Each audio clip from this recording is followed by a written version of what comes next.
জোরে বলেন আছে না নাই? বাবা ওয়াজ 3-4 ঘন্টা শোনা লাগে না, 1 ঘন্টায় যথেষ্ট যদি আমি আমলে গ্রহণ করতে পারি।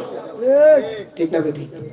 কিন্তু ইদানিং যত ওয়াজ দেখতেছি, ওয়াজে মানুষের হেদায়েত নাই, আমল নাই।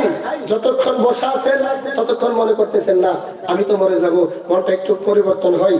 আবার যখন প্যান্ডেল থেকে বাহির হয়ে যাবেন, আগের মতন যখন শয়তানে ওয়াসওয়াসা দেওয়া শুরু করব, আবার গুনাহে লিপ্ত হয়ে যাবেন। উচ্চস্বরে বলে ঠিক না ঠিক? রোজা রাখলে কেন লাভ? আল্লাহ বলছে ইয়া আইয়ুহাল্লাযীনা আমানু কুতিবা আলাইকুমুস সিয়ামু কামা কুতিবা আলাল্লাযীনা মিন ক্বাবলিকুম লাআল্লাকুম তাত্তাকুন। হে ঈমানদারগণ, তোমাদের উপরে রোজাকে ফরজ করে দেওয়া হয়েছে যেমনি ভাবে তোমাদের পূর্ববর্তী বংশধরের উপরে ফরজ করা হয়েছিল। ঈমানের সাথে তোমরা রোজা রাখো। আল্লাহ গো, ঈমানের সাথে